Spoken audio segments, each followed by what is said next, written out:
Master साहब का प्रश्न है कि जब आत्मा इस सूक्ष्म शरीर के द्वारा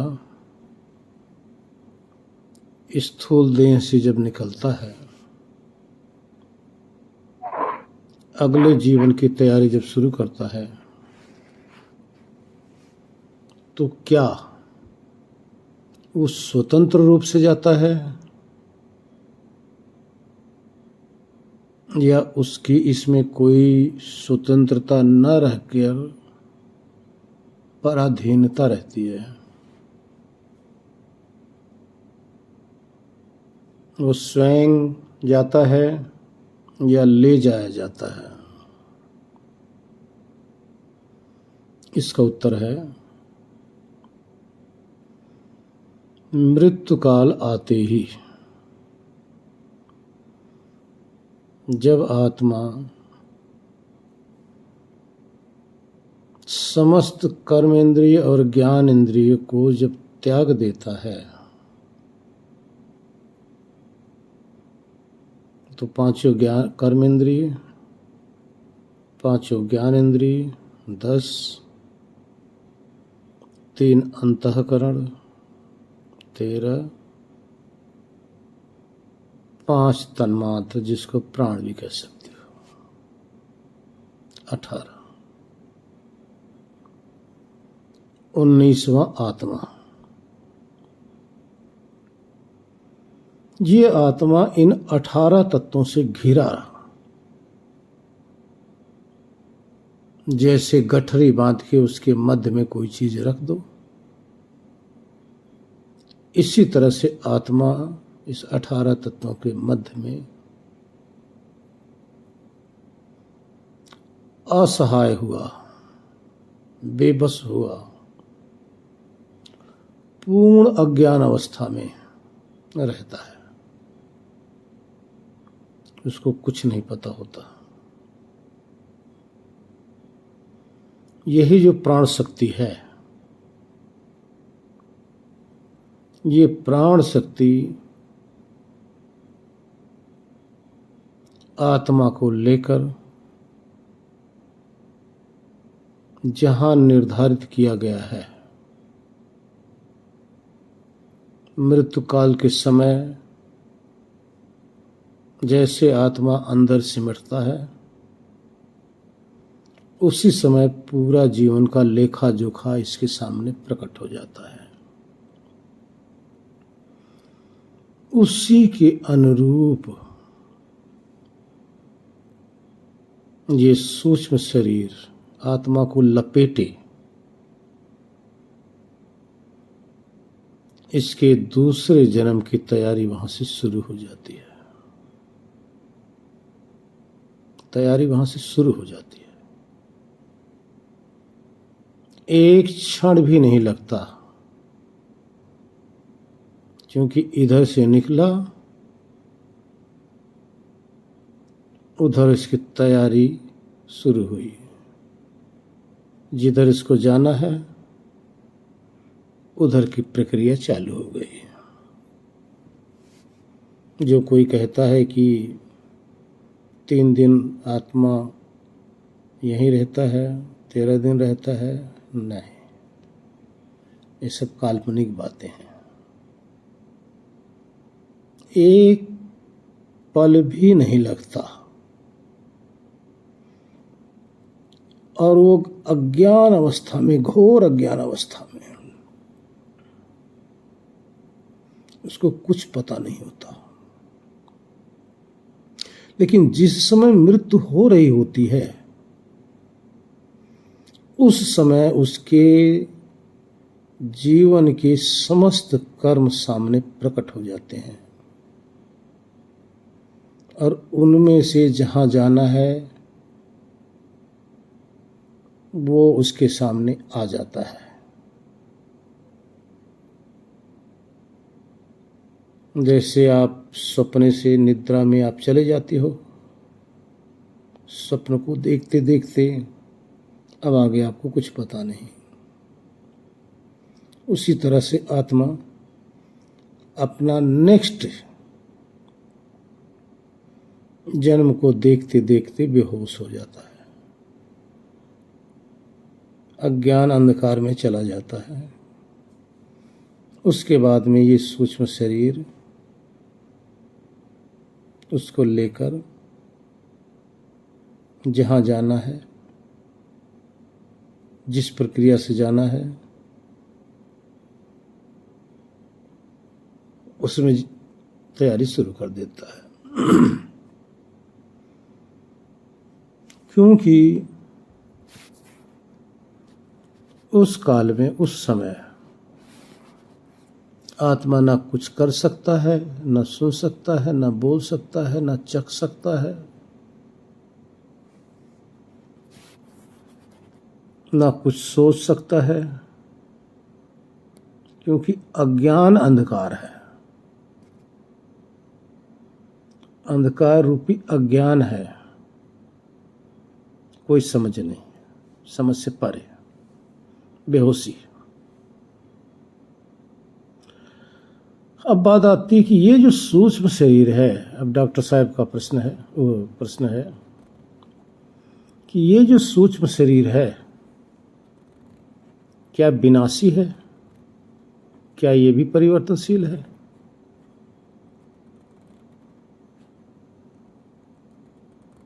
जी, विनाशी है, लेकिन परिवर्तनशील नहीं है, ध्यान रखना। जीवन में इसमें परिवर्तन नहीं आता, इंद्रियों में। क्योंकि विचार करो, ये कहाँ से बनते हैं? आपकी जो बुद्धि है पूर्ण रूप से सत्वगुण से निर्मित होती है।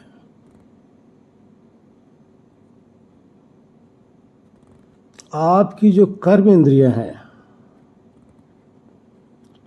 पूर्ण रूप से रजोगुण से निर्मित होती है। आपकी जो ज्ञान इंद्रियां हैं पूर्ण रूप से इसमें सत्वगुण ही होता है, दूसरा मिश्रण कुछ नहीं होता। आपका जो मन है इसमें तीनों गुण मिश्रित होते हैं।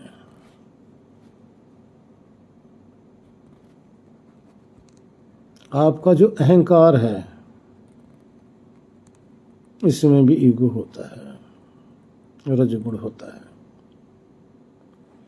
आपकी जो देह है ये पूर्ण रूप से तमोगुणी है।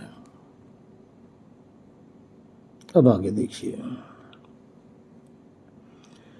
जिसके अंदर ये गुण मिश्रित होते हैं वहां परिवर्तन होता है। जिसके अंदर दूसरे गुणों का मिश्रण है ही नहीं वहां परिवर्तन नहीं होता। परिवर्तन का अर्थ होता बदलाव। बदलाव तब होता है जब एक गुण दूसरे गुण में टकराव होता है। एक गुण का दूसरे गुण से जब टकराव होता है तब वहां परिवर्तन होता है। और सारा संसार परिवर्तित जगत है। अब जो आपकी शरीर है तमोगुण प्रधान है, लेकिन इसमें सतोगुण भी है, रजोगुण भी है। इसलिए इसमें परिवर्तन होता रहता है। इसलिए शरीर परिवर्तित होती रहती है। लेकिन जो शुद्ध सतोगुण है उसमें परिवर्तन तो होता नहीं, लेकिन है तो प्राकृतिक ही। प्रकृति से ही तो बना है। सतोगुण भी प्रकृति का ही गुण है, रजोगुण भी प्रकृति का गुण है, तमोगुण भी प्रकृति का गुण है। अब यहां ध्यान रखो, आपकी जितनी भी ज्ञान इंद्रियां हैं सब सत्वगुण से निर्मित है। सत्वगुण का अर्थ, इनका सत्वगुण का स्वभाव क्या है? जो जैसा है वैसा ही दिखाएंगी, उसके विपरीत नहीं दिखा सकती। ये सतोगुण का प्रभाव है, ये सतोगुण का कार्य है। अब आपकी जो आंखें हैं तो वही तो दिखाएंगे जैसा रूप होगा, या दूसरा दिखाती हैं? नहीं दिखा सकती, क्योंकि शुद्ध सात्विक है। आपका कान वही सुनाएगा जैसा शब्द आ रहा है, इसमें परिवर्तन नहीं होगा, क्योंकि ये शुद्ध सात्विक इंद्रिय है। आपकी त्वचा वही अनुभव कराएगी, वही एहसास कराएगी जैसा आप आ रहा है, जैसा उसमें टच हो रहा है, क्योंकि वो शुद्ध सात्विक है। आपकी रसना इंद्रिय वही स्वाद चखाएगी जैसा उसका गुण है उस पदार्थ का, क्योंकि सात्विक है। नासिका वैसी गंध आपको अनुभव कराएगी जैसा वो गंध आ रही है, क्योंकि वो सात्विक है। तो सतोगुण का अर्थ जैसा है,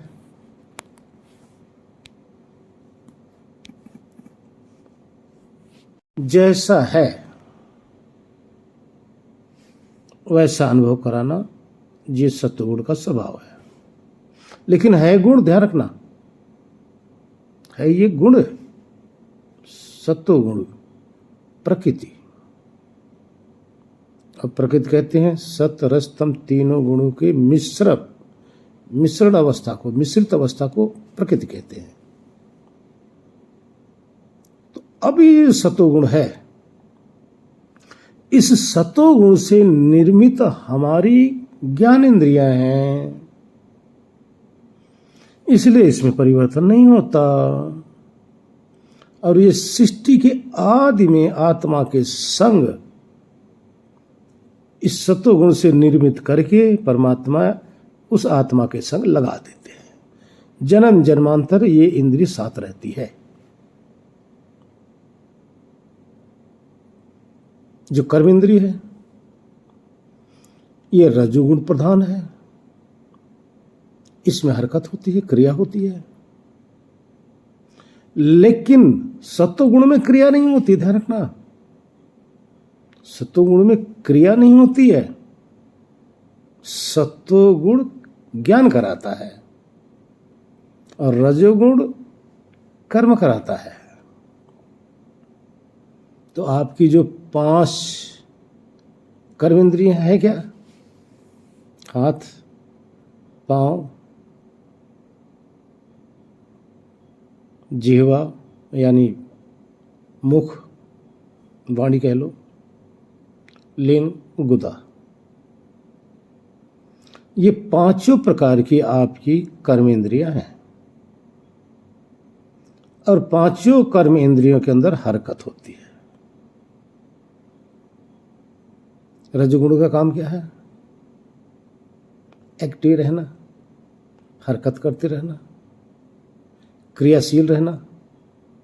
तो ये आपकी 5 जो कर्म इंद्रियां हैं ये क्रियाशील रहती हैं, क्योंकि ये रजोगुण प्रधान है। इसमें सतोगुण तमोगुण मिश्रित नहीं है, इसलिए इसका विनाश नहीं होता, इसका विनाश नहीं होता, ध्यान रखना, इसमें परिवर्तन नहीं होता।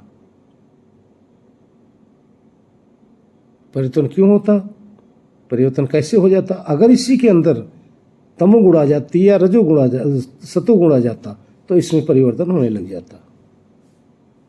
लेकिन आपके कर्म इंद्रियों में परिवर्तन नहीं होता और वो कर्म करने का साधन है। सूक्ष्म इंद्रिय की बात कर रहा हूं, स्थूल की बात नहीं कर रहा हूं, ध्यान रखना, मैं सूक्ष्म इंद्रिय की बात कर रहा हूं। ये 5 5 10 हो गई।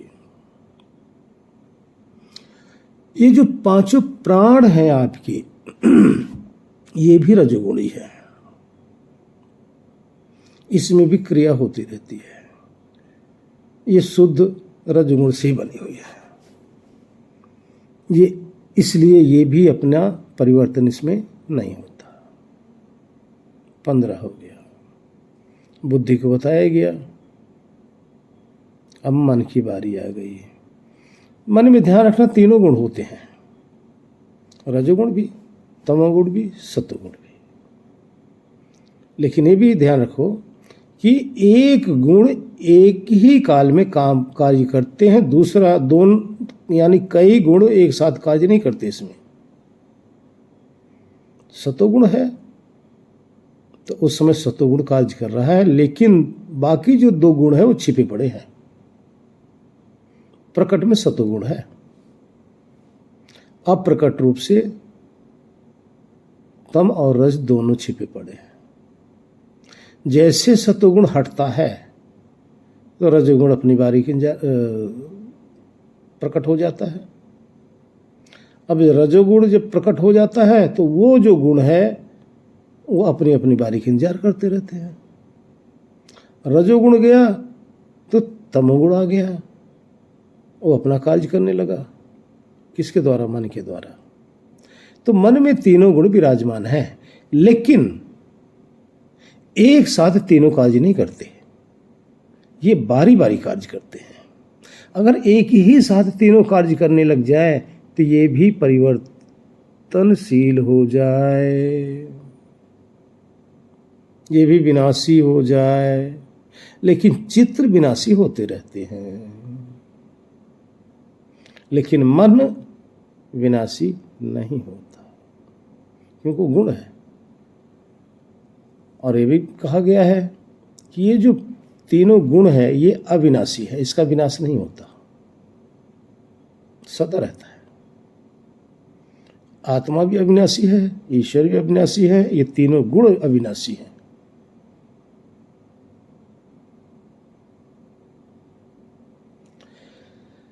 अब इन तीनों गुणों से हमारी ये इंद्रियां बन गई सृष्टि के आदि में। अब इनका विनाश नहीं होता, इसलिए जन्म जन्मांतर तक ये साथ हमारे रहती है। ये जन्म जन्मांतर तक हमारे साथ रहती है। लेकिन जो पांचों भौतिक तत्व हैं, ये तीन गुण सब में मिश्रित है, इसलिए भौतिक तत्व सदा परिवर्तित होता रहता है, सदा बदलता रहता है, एक जैसा नहीं रहता। तो ये आपकी जो शरीर है इसमें भौतिक तत्व के अंदर तीनों गुण साथ काम कर रहे होते हैं, इसलिए शरीर आपकी जन्मती भी है, बड़ी भी होती है, जवान भी होती है, अधेड़ भी होती है, फिर वृद्ध होती है, फिर ये समाप्त हो जाती है, क्योंकि तीनों गुण कार्य कर रहे हैं। तीनों गुण इसमें कार्य कर रहे हैं, इसलिए इसमें परिवर्तन हो रहा है। लेकिन जो सूक्ष्म शरीर है इसमें तीनों गुण अलग अलग कार्य कर रहे हैं, एक साथ नहीं।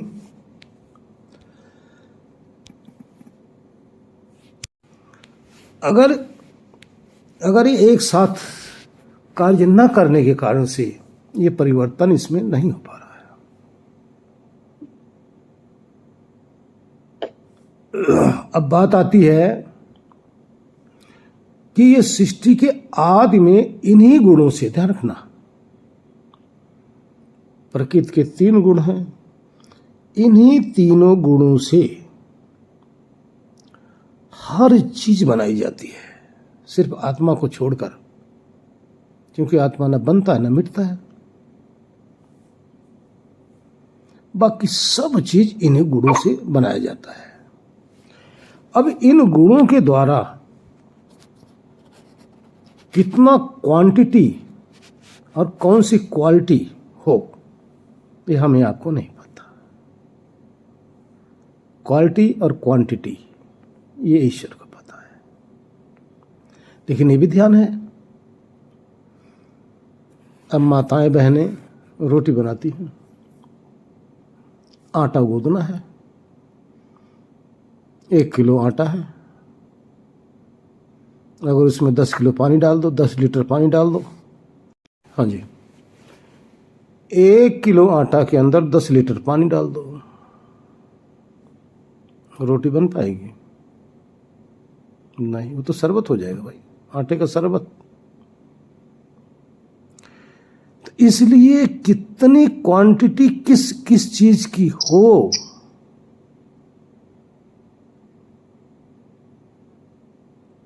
आपकी शरीर बनानी है इस शरीर में कौन कौन सी चीजें, कितनी कितनी चीज होनी चाहिए, उसी अनुसार ये मिश्रण किया जाता है। उसी अनुसार अच्छी अच्छी क्वालिटी की सब चीजें बन पाती है। फल बनाना है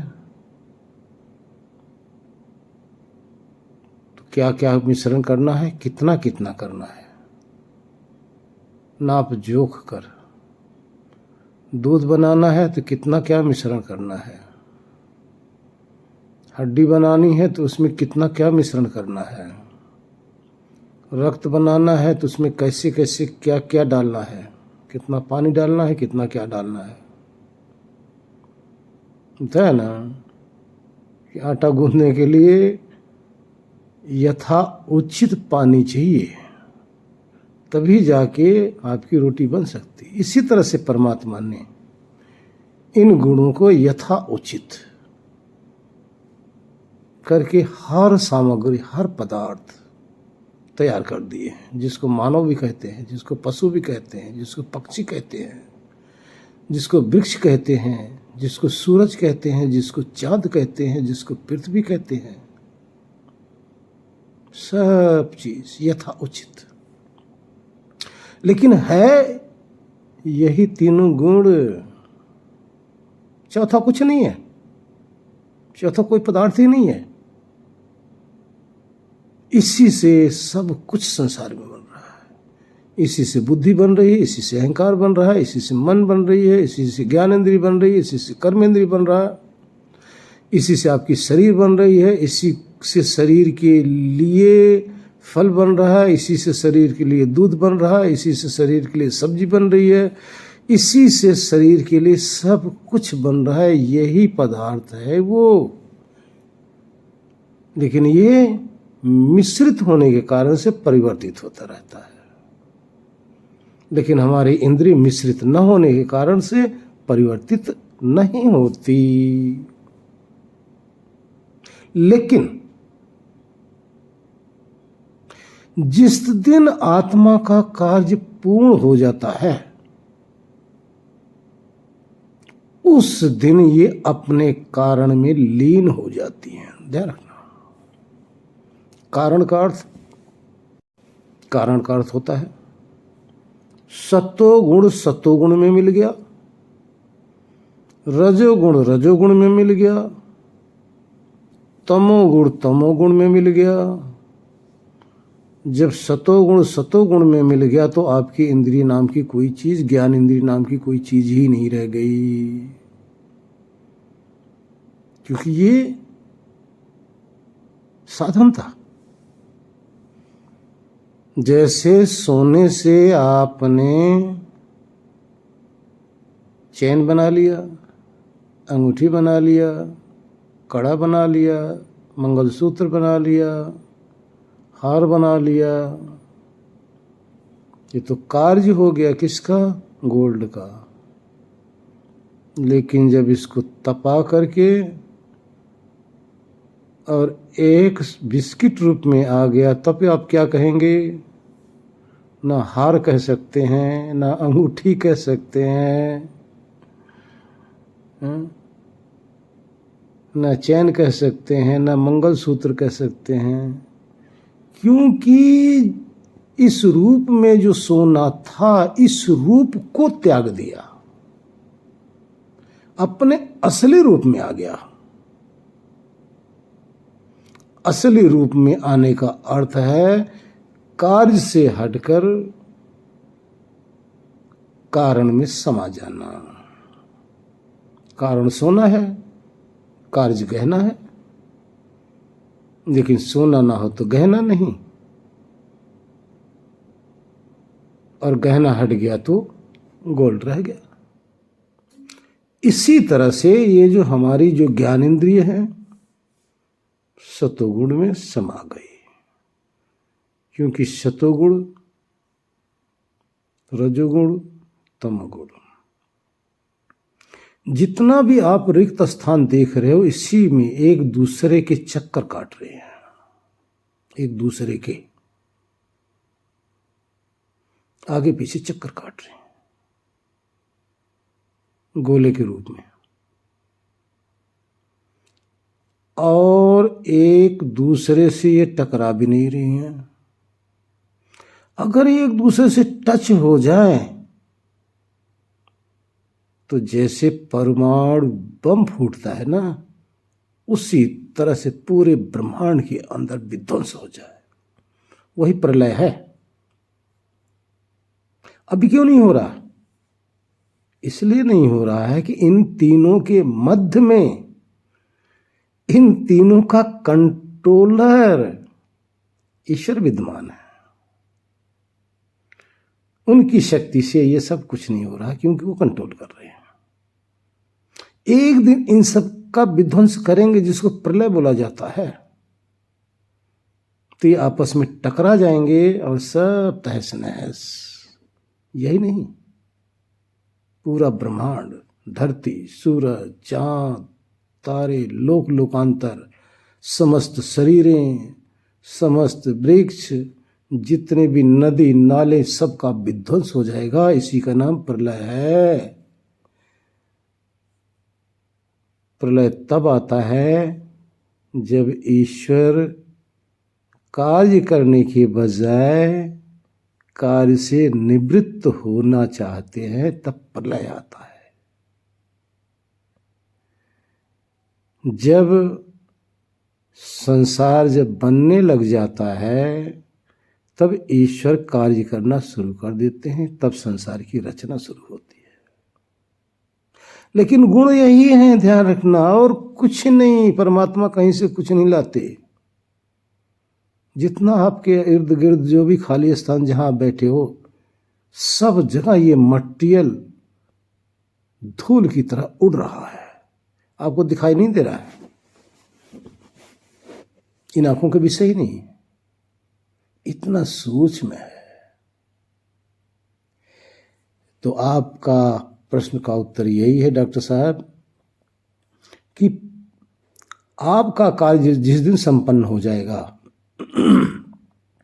उस दिन ये जो आपके गुण है, कर्म इंद्रिय रूपी गुण रजोगुण में समा जाएगी, ज्ञान इंद्रिय रूपी गुण सतोगुण में समा जाएगा, जो मन के अंदर तमोगुण भी है वो अपने कारण में समा जाएगा,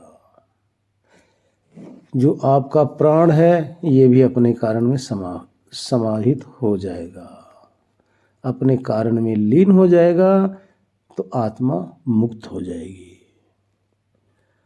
अब ये कब होगा? कल बताया गया था। या तो आप मोक्ष का अधिकारी बन जाओ, तब हो जाएगा, या सृष्टि का प्रलय होगा, तब हो जाएगा।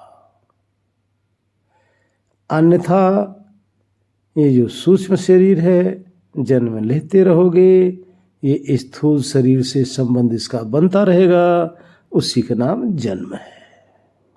और स्थूल शरीर से संबंध इसका विच्छेद होता जाएगा, उसी का नाम मृत्यु है।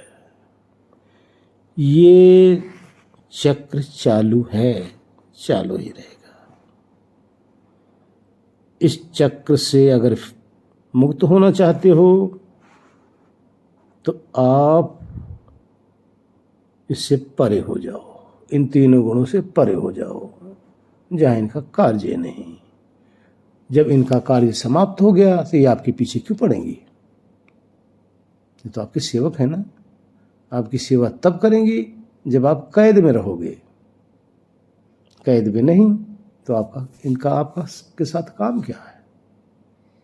ये तो आपके कार्य को संपन्न करने के लिए है। लेकिन ध्यान रखो, कार्य आपका दो है, दो प्रकार का आपका कार्य है जिसके लिए मिलती हैं। पहला कार्य, आपने जो प्रारब्ध में कर्म किया हुआ है उसका फल देना, और जो प्रेजेंट में आप कर्म कर रहे हो उसका फल देना। यानी ये भोग कराने के लिए तत्पर रहती हैं। पहला तो ये आप करते हो। दूसरा, आपका यही इंद्रियां एक आपका और कार्य संपन्न कराती हैं, जिसको अपवर्ग कहा गया है, यानी मोक्ष कहा गया है। ये आपके मोक्ष कार्य को भी संपन्न कराती हैं। यही इंद्रियां मोक्ष कार्य को संपन्न कराने के बाद में ये भी जाती रहेंगी, इनका कार्य समाप्त हो जाएगा। भोग कार्य कराने के समय ये रहेंगी, क्योंकि आपका भोग कभी समाप्त हो ही नहीं सकता। चाहे अरबों खरबों जन्म ले लो, भोग आपका समाप्त होगा ही नहीं। तो भोग और अपवर्ग दो की प्राप्ति कराने के लिए ये आपको सृष्टि के आदि से मिली हुई है। इस तात्पर्य से आपको ये सब दिया गया है। तो इनका कार्य क्या है? भोग, अपवर्ग, संसार और मोक्ष। संसार में आपको भोग मिलेगा, अपवर्ग से आपको मोक्ष मिलेगा। संसार में आप रमत करते रहेंगे तो ये आपके साथ लगी रहेंगी जन्म जन्मांतर तक। मोक्ष में आप चले जाएंगे तो तुरंत ही इनका भी कार्य समाप्त हो गया। अभी अपने कार्य में लीन हो जाएंगी और आप निर्द्वंद हो जाओगे। हरिओम। क्योंकि ये हमारी समस्त इंद्रियां आत्मा से ही बल पाती हैं। आत्मा ही इनको बल देता है। आत्मा के बल से बलवान होती है, और आत्मा अपने स्वरूप को न समझता हुआ इसी को अपना स्वरूप समझ बैठता है। हकीकत ऐसा नहीं है, इसलिए लगता है। हकीकत ऐसा है ही नहीं जी। शरीर, ये जो स्थूल शरीर है, ये तो आपके साथ मरते दम तक रहेगी। मरते दम तक, अर्थात मरने के बाद जब आप इसमें से निकल जाएंगे, आपका इसका संबंध खत्म हो जाएगा। लेकिन जो सूक्ष्म शरीर है, आपके इस मरते दम तक साथ नहीं, आपके मोक्ष तक साथ है। एक मरते दम तक स्थूल शरीर साथ निभाएगी, और मोक्ष तक ये सूक्ष्म शरीर साथ निभाएगी, या प्रलय काल तक। तो सूक्ष्म शरीर की आयु कितनी हो गई? अनलिमिटेड। और स्थूल शरीर की आयु कितनी हो गई?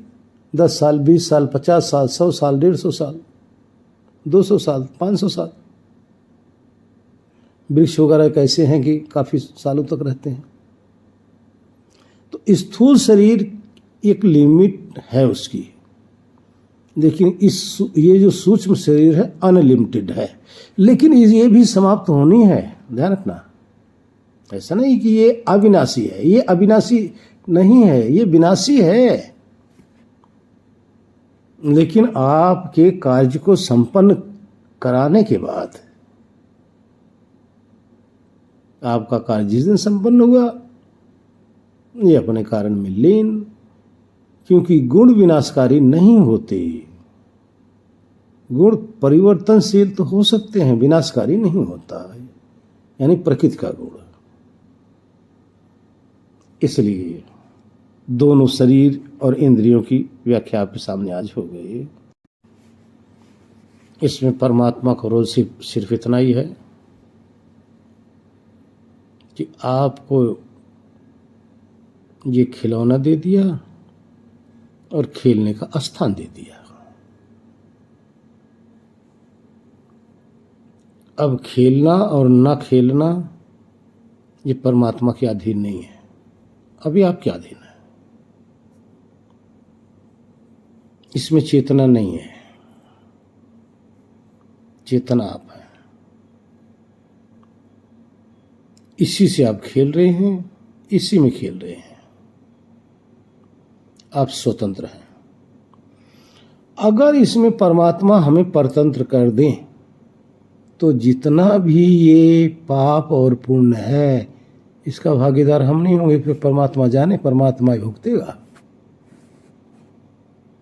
इसीलिए हम स्वतंत्र हैं, इसलिए हम भुगतते हैं, ना कि परमात्मा। परमात्मा का काम सिर्फ व्यवस्था है, करना है, व्यवस्था का व्यवस्थापक है, इससे आगे कुछ नहीं है। आपके कर्म फल का प्रदाता है, जैसे करोगे उसको भरोगे।